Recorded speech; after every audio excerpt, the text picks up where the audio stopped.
Hi, എല്ലാവർക്കും നമസ്കാരം. അപ്പം നമുക്ക് കാറ്റത്തെ കിളിക്കൂട്ടിലെ നിധിയുടെയും സുധീഷിൻ്റെയും നാളത്തെ നല്ലൊരു കഥ കേൾക്കാം.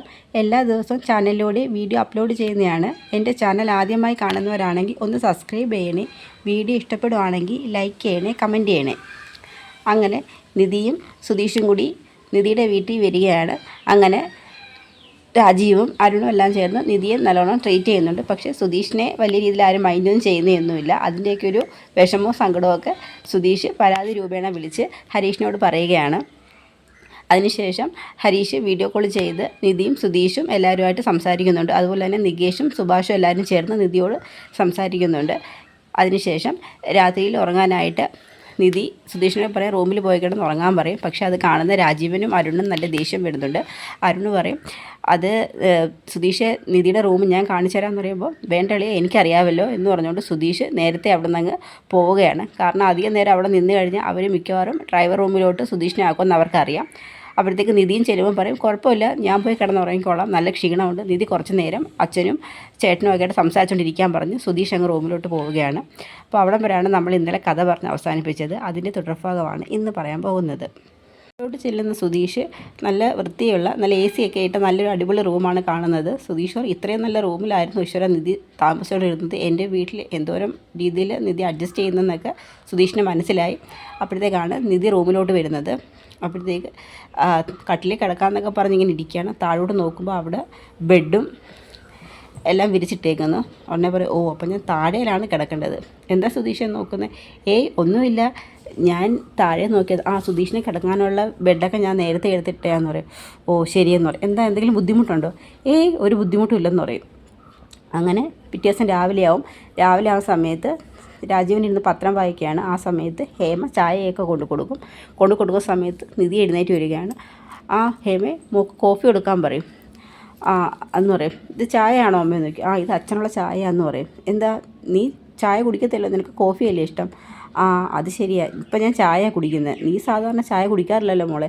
അത് അവിടെ ചെന്ന് കഴിഞ്ഞപ്പോൾ സുഭാഷ് ചേട്ടൻ അവിടെ ചായ ഇടുന്നത്. സുഭാഷ് ചേട്ടൻ എന്തോ ഉണ്ടാക്കിയാലും നല്ല ടേസ്റ്റാമേ, അതുകൊണ്ട് ഞാൻ ചായ കുടിക്കുമെന്ന് പറയും. എന്തായാലും ഇപ്പം അത് വേണ്ട, നിനക്ക് കോഫിയല്ലേ ഇഷ്ടം, നിനക്ക് ഞാൻ കോഫി കൊണ്ടുവരാമെന്ന് പറയും. അങ്ങനെ പെട്ടെന്ന് പോയി കോഫി എടുത്തുകൊണ്ട് കൊടുക്കും. ഉടനെ ചോദിക്കും, അപ്പോൾ അരുൺ അവിടെ നിന്ന് പത്രം വായിക്കുന്നുണ്ട്. ഇതാർക്കാ 2 കോഫി? ഇത് ഒരെണ്ണം നിനക്കും ഒരെണ്ണം സാന്ദ്രയ്ക്കാന്ന് പറയും. സാന്ദ്രയേട്ടത്തിയോ? സാന്ദ്ര ഇങ്ങോട്ട് വന്നില്ല, വരുമ്പോൾ കൊടുക്കാമെന്ന് പറയും. എന്തായാലും സാന്ദ്രയേട്ടത്തി വരട്ടെ, ഈ കോഫി ഞാൻ എടുക്കുമെന്ന് പറയും. നിനക്ക് 2 കോഫി വേണോ? ഇത് എനിക്കല്ല, ഇത് സുധീഷിനാന്ന് പറയും. എന്നപ്പോഴത്തേക്ക് ഹേമയ്ക്ക് നല്ല ദേഷ്യം വരും. ഉടനെ രാജീവ് ചോദിക്കും, ഇവക്കെന്താ ഒരു മാറ്റം? അരുണ് പറയും, ഇവള് നമ്മളെ കാണിക്കാൻ വേണ്ടിയാണോ അഭിനയിക്കുന്നത്, എനിക്കൊരു സംശയം എന്ന് ചോദിക്കും.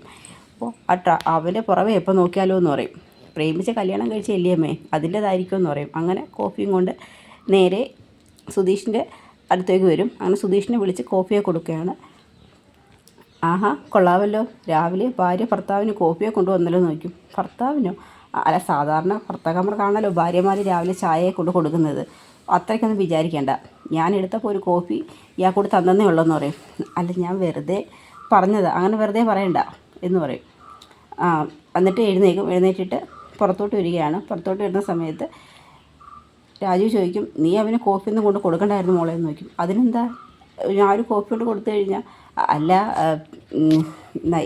ഉള്ളത് പറയാമല്ലോ മോളെ, എനിക്ക് അവിടെ വന്നിട്ട് ആ വീടും ചുറ്റുപാടും ഒന്നും തീരെ ഇഷ്ടപ്പെട്ടിട്ടില്ല. നിന്നെ ഞങ്ങൾ എങ്ങനെ വളർത്തിക്കൊണ്ട് വന്നതാ, എന്നിട്ട് നീ അത്രയും ചെറിയൊരു വീട്ടിൽ ഒരുപാട് അഡ്ജസ്റ്റ് ചെയ്ത് താമസിക്കുന്നത്. അച്ഛാ പ്ലീസ്, ഞാൻ പറഞ്ഞില്ലയോ, എനിക്ക് ആ വീട്ടിൽ ഞാൻ വളരെ കംഫർട്ടബിളാണ്, എനിക്കൊരു പ്രശ്നവുമില്ല. വീട്ടിൻ്റെ വലിപ്പത്തിലൊന്നും കാര്യമില്ല അച്ഛാ, മെറ്റിലും സിമെൻറ്റും കൊണ്ടുണ്ടാക്കുന്ന ഒരു ഇതാണ് വീട്. അതിന് വലിപ്പവും ചെറുപ്പവും ഉണ്ടാവും. ആ വീട് വളരെ പഴയ വീടാണ്, ചെറിയ വീടാണ്. നമ്മുടെ വീട് വലിയ കൊട്ടാരം പോലത്തെ വീടാണ്. പക്ഷേ വീട്ടിൻ്റെ വലിപ്പത്തിൽ കാര്യമില്ല അച്ഛാ, അവിടെ താമസിക്കുന്ന ആൾക്കാരുടെ മനസ്സിനാണ് വലിപ്പം ഉണ്ടാവേണ്ടത്. അതിലെ അപേക്ഷിച്ച് നോക്കുമ്പോൾ അവിടെ ഉള്ളവരുടെ മനസ്സിന് നല്ല വലിപ്പം തന്നെയാണെന്ന് പറയും. ഒന്ന് ഹേമോരം, നീ അവർക്ക് വേണ്ടി ഞങ്ങളോട് വാദിക്കുകയാണോ മോളെ എന്ന് ചോദിക്കും. വാദിക്കുന്നതല്ല മേ, ഞാൻ സത്യം പറഞ്ഞതേ ഉള്ളെന്ന് പറയും. അപ്പോഴത്തേക്ക് രാജീവ് പറയും, ശരി, ഞങ്ങളിനി ഒന്നും പറയുന്നില്ല എന്ന് പറയും. അപ്പോഴത്തേക്ക് റൂമിൽ നിന്ന് സുധീഷ് വിളിക്കുകയാണ്. നിധിന്ന് വിളിക്കും. സുധീഷ് വിളിക്കുന്നേ, ഞാൻ പോയിട്ട് വരാമെന്ന് പറഞ്ഞുകൊണ്ട് നിധി അങ്ങ് പോവും. എന്നാലും ഇവർക്ക് നല്ല മാറ്റം ഉണ്ടല്ലോ രാജീവ് ഏട്ടാ. ആണോ? ശരിയാ, നല്ല മാറ്റമുണ്ട് ഇവളുടെ സ്വഭാവത്തിലെന്ന് രാജീവും പറയും. സുധീഷെ വിളിച്ചത്, സുധീഷിന് കുളിക്കാൻ പോകണം. ചൂടുവെള്ളം ചൂടുവെള്ളമൊക്കെ ബാത്റൂമിലുണ്ടല്ലോ, ഹീറ്റർ വർക്ക് ചെയ്യുമെന്ന് പറയും. ആണോ? ആ ശരി. ടവൽ വല്ലതും വേണം. ഒരു ടവൽ കിട്ടിയെങ്കിൽ നന്നായിരുന്നു പറയും. അങ്ങനെ ടവലൊക്കെ എടുത്തു കൊടുക്കും. അതിനുശേഷം സുധീഷ് കുളിക്കാനായിട്ട് ബാത്റൂമിലോട്ട് കയറുകയാണ്. ആ സമയത്ത് നിധി നേരെ സാന്ദ്രയുടെ റൂമിലോട്ട് വരും. അപ്പോഴത്തേക്ക് സാന്ദ്ര പൊന്നുവിന് ഫുഡൊക്കെ കൊടുത്ത് സ്കൂളിലോട്ടൊക്കെ കൊണ്ടുപോകാനൊക്കെ റെഡിയാക്കുകയാണ്. എന്താ നിധി ഭയങ്കര ബോറടി ഏട്ടത്തിന്ന് പറയും. ബോറടിക്കാനോ? അതെന്ത് പറ്റി? ഒരു രസമില്ലെന്നേ.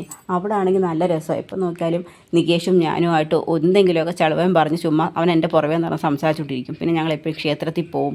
പിന്നെ സുഭാഷ് ഏട്ടനും ഒക്കെ സംസാരിക്കും. ഇവിടെ ആണ്ട് രസമില്ല. നീ ഇവിടുന്ന് പോയിട്ട് 5 മാസമായപ്പോഴത്തേക്ക് നീ അവിടുത്തെ ആളായി മാറിയോ? അതങ്ങനെ വേണ്ട ഏട്ടത്തിന്ന് പറയും. അപ്പം നിനക്ക് ശരിക്കും ബോറടിച്ചിന്ന് തുടങ്ങിയോ? എങ്കിൽ നമുക്ക് പുറത്തൊന്നും കറങ്ങിയിട്ട് വരാമെന്ന് പറയും. പുറത്തോടൊന്നും പോകണ്ട. പിന്നെ ഇവിടെ ഞങ്ങൾ കൂടുതൽ അവിടെ ക്ഷേത്രത്തിലാണ് പോകുന്നത്. എങ്കിൽ ശരി, ക്ഷേത്രത്തിൽ പോകാം. പൊന്നുവിനെ സ്കൂളിൽ കൊണ്ടാക്കിയതിന് ശേഷം പോകാമെന്ന് പറയും. ശരി, അല്ലെങ്കിൽ വേണ്ട, പൊന്നുവിനെ വിടാൻ അമ്മയടുത്ത് പറയാം. ക്ഷേത്രത്തിൽ പോകില്ലേ, കുറച്ച് നേരത്തെ പോവാം. നമ്മൾ താമസിച്ച ക്ഷേത്രം അടച്ചു പോയാലോ എന്ന് പറയും. എങ്കിൽ ശരി ഏട്ടത്തി, എങ്കിൽ നിധി പോയി റെഡിയാവും, ഞാനും ഒന്ന് റെഡിയാവാമെന്ന് പറയും. അങ്ങനെ പൊന്നുവിനെ കൊണ്ടുവിടാനായിട്ട് ഹേമയടുത്ത് നിന്ന് പറയും. അതിനുശേഷം നിധിയും സാന്ദ്രയും കൂടി ചേർന്ന് ക്ഷേത്രത്തിലോട്ട് പോകും. ഇത് പൊന്നുവിനെ ഒരുക്കിക്കൊണ്ട് ഹേമ അങ്ങോട്ട് വരികയാണ്. ഇതെന്താ നീ എവിടെ പോന്നു പൊന്നുമായിട്ട്? ഞാനാ ഇന്ന് മോളെ സ്കൂളിൽ കൊണ്ടാക്കുന്നത്. സാന്ദ്രയോ? സാന്ദ്ര നിധി എന്ത് ചെയ്യുന്നു ചോദിക്കും. സാന്ദ്രയും നിധിയും കൂടി ക്ഷേത്രത്തിൽ പോയി.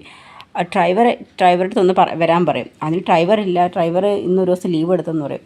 എന്താ അരുണേ ഇത്, എപ്പോഴും വീട്ടിലൊരു ഡ്രൈവർ വേണമെന്ന് ഞാൻ പറയുന്നില്ലേ? എന്തെങ്കിലും ഒരു ആവശ്യം വന്നാൽ എന്ത് ചെയ്യും? അപ്പം സാന്ദ്ര നിധി എങ്ങനെയാണ് പോയത്? അവർ നടന്നാ പോയെന്ന് പറയും. നടന്നോ? അവിടെ പോയതിന് ശേഷം അവൾ വേണ്ടാത്ത ശീലങ്ങളൊക്കെ പഠിച്ചു വെച്ചേക്കോ. അവൾക്ക് നടന്ന് തന്നെ ക്ഷേത്രത്തിൽ പോകണമെന്ന്.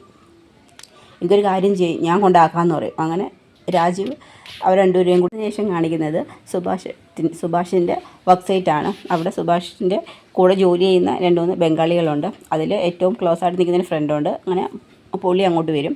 വരുന്ന സമയത്തേക്ക് നീ നാട്ടിൽ പോയിട്ട് എന്തൊക്കെയുണ്ട് വിശേഷം എന്ന് ചോദിക്കും. നാട്ടിൽ പോയിട്ട് നല്ല വിശേഷം സുഭാഷ് ഏട്ടാ. ഇപ്രാവശ്യം ഞാൻ ഒറ്റയ്ക്കല്ല, എൻ്റെ കൂടെ ഒരാളും കൂടി ഉണ്ടെന്ന് പറയും. അതാരാ?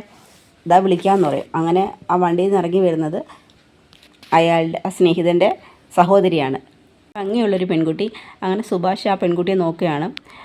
സുഭാഷിൻ്റെ അടുത്ത് അയാൾ പറയും, സുഭാഷ് ഏട്ടാ, ഞാൻ നാട്ടിൽ പോയത് തന്നെ എൻ്റെ അനിയത്തിയെ കൂട്ടിക്കൊണ്ട് വരാൻ വേണ്ടിയാണ്. എന്തു പറ്റി? അവിടെ ബ്യൂട്ടീഷ്യൻ കോഴ്സെല്ലാം കഴിഞ്ഞതാണ്. അവിടെ ജോലിയൊന്നും ശരിയായില്ല. ഇവിടെ വന്നാൽ എവിടെയെങ്കിലും അവൾക്ക് താമസ സൗകര്യം ഏർപ്പാടാക്കി ഒരു ജോലിയും ശരിയായി കൊടുക്കാമല്ലോ എന്ന് പറയും. അങ്ങനെ കുട്ടിക്ക് ഹിന്ദി മാത്രമേ അറിയത്തുള്ളൂ, മലയാളം അറിയില്ല. അങ്ങനെ എല്ലാം ഹിന്ദിയിൽ ട്രാൻസ്ലേറ്റ് ചെയ്ത് കൊടുക്കുകയാണ് കുട്ടിക്ക്.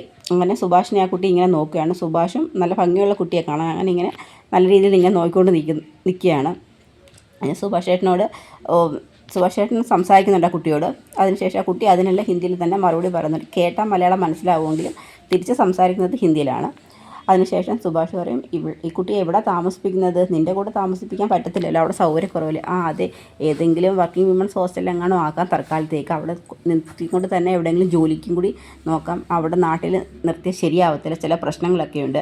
അത് ഞാൻ സുഭാഷ് ഏട്ടനോട് പിന്നീട് പറയാമെന്ന് പറയും. ശരി, എന്നാൽ അങ്ങനെ ആവട്ടെ എന്ന് പറയും. അങ്ങനെ ശരി, ഞാൻ ഇവിടെ പരിചയപ്പെടുത്താൻ വേണ്ടി കൊണ്ടുവന്നത്. ശരി സുഭാഷ് ഏട്ടാന്ന് പറഞ്ഞുകൊണ്ട് ആ കുട്ടിയും കൂട്ടിക്കൊണ്ട് അയാളങ്ങ് പോവുകയാണ്. അങ്ങനെ ആ പെൺകുട്ടി തിരിഞ്ഞ് സുഭാഷിനെ ഇങ്ങനെ നോക്കുന്നുണ്ട്. അതിനുശേഷം സുധീഷ് കുളിയെല്ലാം കഴിഞ്ഞിട്ട് പുറത്തോട്ട് ഇറങ്ങി വന്ന് ഇങ്ങനെ നിൽക്കുകയാണ്. ഹാളിലോട്ട് വരുമ്പോൾ അവിടെ അരുണും രാജീവും ഇരുന്ന് കമ്പനിയിലെ കണക്കും കാര്യങ്ങളൊക്കെ നോക്കുകയാണ്. ഈശ്വര, ഇവർ രണ്ടെണ്ണം ഇവിടെ തന്നെ ഇരിപ്പുണ്ടോ? മുമ്പോട്ട് ചെന്നാൽ പ്രശ്നമാണെന്ന് പറയും. അല്ല, നിധി എവിടെ പോയി? നിധിയെ കാണുന്നില്ലല്ലോ എന്ന് പറയും. അങ്ങനെ സുധീഷിൻ്റെ ഫോണിലൊരു മെസ്സേജ് കിടക്കും. നോക്കുമ്പം നിധി പറയും, ഞാനും സാന്ദ്രയുടെയും കൂടി ക്ഷേത്രത്തിലോട്ട് പോവുകയാണ്. സുധീഷ് ബാത്റൂമിലായ കാരണം പറയാൻ പറ്റിയില്ല, ഞങ്ങൾ കുറച്ച് കഴിഞ്ഞ് വരുമെന്ന് പറഞ്ഞൊരു വോയിസ് നോട്ട് ഇടും. അത് കേൾക്കും. ഈശ്വര, പോയപ്പോൾ എന്നെയും കൂടി വിളിച്ചെങ്കിൽ ഞാനും കൂടി പോകാമായിരുന്നു. ഇവിടെ നിന്നാൽ ഇനി ഇവത്തുങ്ങൾ രണ്ടും കൂടി എന്തെങ്കിലും പറഞ്ഞ് എന്നെ ഇറിറ്റേറ്റ് ചെയ്തുകൊണ്ടിരിക്കുമെന്ന് പറയും. അങ്ങനെ സുധീഷ് അങ്ങോട്ട് മുമ്പിലോട്ട് വരുമ്പോഴത്തേക്ക് ഇവർ രണ്ടുപേരും അവിടെ ഇങ്ങനെ ഇരുന്ന് കണക്ക് നോക്കുകയാണ്. സുധീഷിനെ കാണുന്നത് രണ്ടുപേരും ഇങ്ങനെ നോക്കും. അതിനുശേഷം കാണിക്കുന്നത് ഭാസ്കരനെയാണ്. ഭാസ്കരൻ പുറത്തിരുന്ന് ഇങ്ങനെ വീഡിയോ കത്തിച്ചുകൊണ്ടിരിക്കുമ്പോഴത്തേക്ക് നികേഷ് ചായ കൊണ്ട് കൊടുക്കും. അങ്ങനെ ചായ എല്ലാം കുടിക്കും. ചായ കുടിച്ചതിന് ശേഷം നികേഷിന് എന്തോ ചോദിക്കാനുണ്ട് ഭാസ്കരനോട്, പക്ഷേ ചോദിക്കത്തില്ല, ഇങ്ങനെ നിൽക്കും. ഉടനെ ഭാസ്കരൻ ചോദിക്കും, നിനക്ക് എന്നോട് വല്ലതും ചോദിക്കാനുണ്ടോ എന്ന് ചോദിക്കും. അത് എൻ്റെ അമ്മ ജീവിച്ചിരിപ്പുണ്ടോ എന്നൊരു ചോദ്യം ചോദിക്കും ഭാസ്കരനോട് നികേഷ്. അപ്പോഴത്തേക്ക് ഭാസ്കരൻ ഇങ്ങനെ നികേഷിനെ നോക്കുകയാണ്. അവിടം വരെയാണ് നമ്മുടെ നാളത്തെ കഥ അവസാനിക്കുന്നത്. ഇനി ഭയ്യയുടെ സഹോദരിയാണോ ഇപ്പം നമ്മുടെ സുഭാഷിൻ്റെ ജീവിതസഖിയായിട്ട് വരാൻ പോകുന്നത് എന്നതിൻ്റെയൊക്കെയുള്ള വരും വിശേഷങ്ങളാണ് നമ്മൾ ഇനിയുള്ള ദിവസങ്ങളിൽ കാണാൻ പോകുന്നത്. അപ്പോൾ അതിനായി നമുക്ക് കാത്തിരിക്കാം. എല്ലാവർക്കും ഒരു നല്ല ദിവസം നേരുന്നു. നന്ദി.